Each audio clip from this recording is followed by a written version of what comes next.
Ngayon, oh, speaking of Roque, mga bossing. Sandali, oh, speaking of Roque, yan ha. Oh, wag kayong magtatampo diyan. Nakikita ko yung mga like ninyo. Ayan, ayokong bumanggit ng isang pangalan kasi magiging bias ako sa iba, no? No shoutout tayo ngayon. Bakit to, mga kababayan? Sabi ko nga sa inyo, oh, ayan, no shoutout today kasi si Mark Ramos mag-unwind at nagmamadali, no? Para humigop ng binulok na ubas. Ayan ha. Ngayon, dakuin natin tong si Harry Roque, mga kababayan.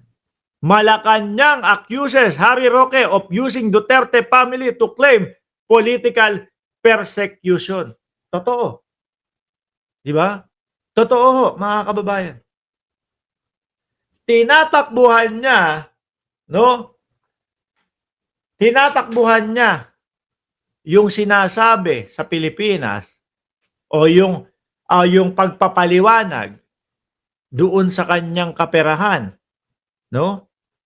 Tinatakbuhan niya na magpaliwanag doon sa kanyang kaperahan na ang gagawin niya lang is ipaliwanag na hindi galing sa Pogo yung kanyang pera, na from 3 million, kung hindi ako nagkakamali, 3 million, biglang taas, biglang naging 65 million in few years lang ho, mga bossing. 2 o 3 taon lang yata. Ganon kalaki ang inangat nung kaperahan ni Roque. Yun lang po. No? At sabi naman ho niya, mga kababayan, meron siyang kumpletong dokumento.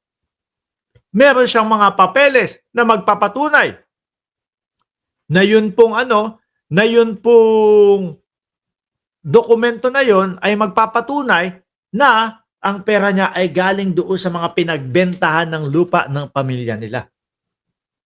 Kaso mga kababayan, tinakbuhan niya yun eh. No? Ang yabang-yabang niya, sabi niya, ang sabi niya sa susunod na hearing po, dadaling ko yung dokumento. Nung sumunod na hearing na po, tumakas na, tumakbo na. Pumuga na po, mga kababayan. Yun po ang totoong dahilan kung bakit si Roque ay lumabas ng bansa at nagtatago sa labas ng bansa. So ngayon, nakakita ng pagkakataon, no? Nakakita ng pagkakataon kasi napunta nga o dinala sa dahig si dating Pangulong Duterte. Una niyang ginawa, sinabi niya, ako po ay maglo-lawyer kay dating Pangulong Duterte. Ako po ay mag-a-attorney kay dating Pangulong Duterte. Kaso, yung mga Duterte sa pangunguna ni Sara Duterte, tinalikuran ho siya. Tinalikuran sa pagpepresenta niya na maging lawyer siya ng mga Duterte. Hindi tinanggap. Bakit to, mga kababayan? Kasi nga, nag-apply siya ng asylum. Nag-apply siya ng asylum at ang idinadahilan niya, mga bossing, doon sa pag-a-apply niya ng asylum, siya daw ho ay ginigipit ng gobyerno ng Pilipinas sa kadahilanan daw po na siya ay pinakamalaking supporter ni dating Pangulong Duterte. Yun po ang kanyang idinadahilan doon sa asylum. At kaya daw po siya ay humihingi ng asylum, mga bossing, dahil daw po, no?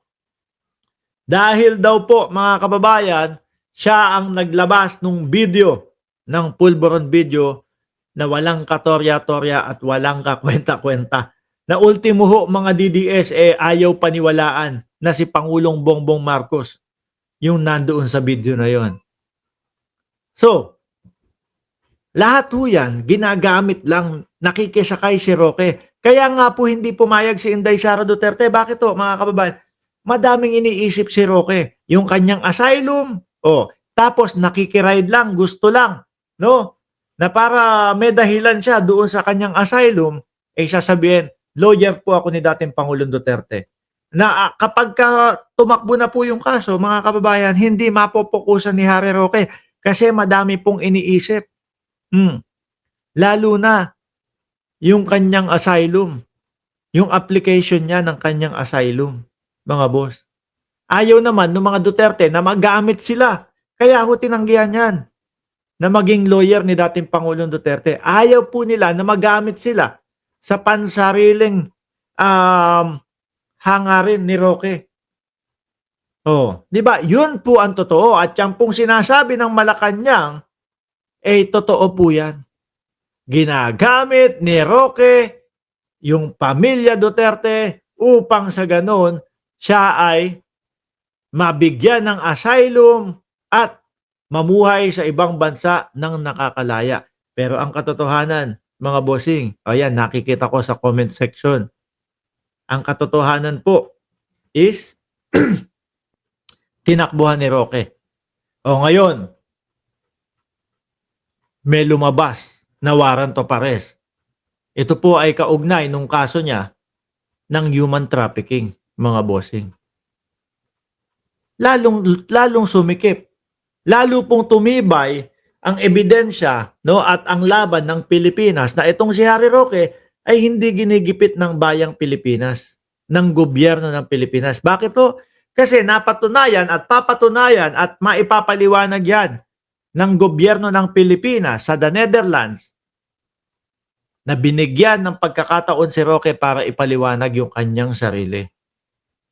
Mapapatunayan ng bansang Pilipinas na si Roque ho, mga kababayan, ay link sa Pogo na merong mga ginagawang pag-torture, may ginagawa pong mga, kumbaga, ito ang totoong kidnap. Kumbaga, sasabihin mo doon sa mga kapamilya, o magtatrabaho yung kapamilya nyo dito sa amin, no, sa Pilipinas, magandang kumpanya. Tapos pagdating sa Pilipinas, sa Pogo pala. Tas kapag ang inuutos nyo na yung mga panloloko ng tao, ayaw nilang pumayag, ano gagawin ninyo? Ikukulong nyo na. At doon po nanganak, mga boss, Chief Amo, sir, yung human trafficking. Dalawa nga po sila ni Cassandra Leong. Si Roque nagtatago. Pag yun ho, lahat nabasa, mga kababayan, ng Netherlands. Ay naku po, yung ipinagyayabang ni Roque na isa't kalahating buwan daw ho, mga bossing, yung proseso ng kanyang asylum. Maaari at posible na mapadali ho yun. Akala kasi ni Roque, mga kababayan, na siya lang ang papanigan at siya lang ang papakinggan ng Netherlands. No? Hindi niya alam, parehas na panig. Aalamin kung totoo ba yung sinasabi ni Roque na siya ay ginigipit nyo dyan sa Pilipinas.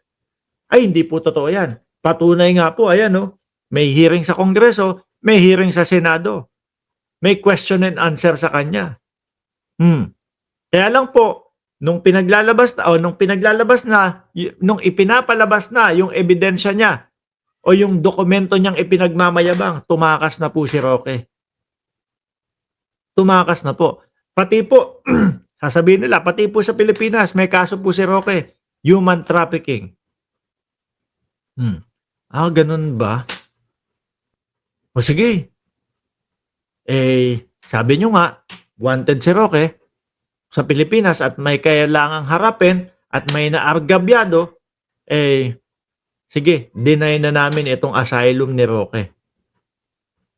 At nakita namin sa paliwanag ninyo at nakikita namin doon sa kanyang mga sinasabi, doon sa kanyang Facebook Live, ginagamit niya nga ang pamilya Duterte para tumakas sa Pilipinas. At ang sinasabi ay pinupolitika o political persecution ang ginagawa sa kanya dahil isa siya sa mahigpit o pinakamalaki na supporter ng dating Pangulong Duterte. Di po ba, mga kababayan? Tama yung sinasabi ng Malacanang. Tama yan. Na si Roque, ginagamit niya lang yung pamilya Duterte para sa kanyang pangsariling kalayaan, mga bossing. Pero alam ng mamamayang Pilipino ang katotohanan. At maipaglalaban po yan ng gobyerno ng Pilipinas, no? Doon sa sinasabi ni Roque na siya ay political persecution. May mga naargabyado di umano sila Roque, kaya kailangan harapin, mga boss. Di po ba?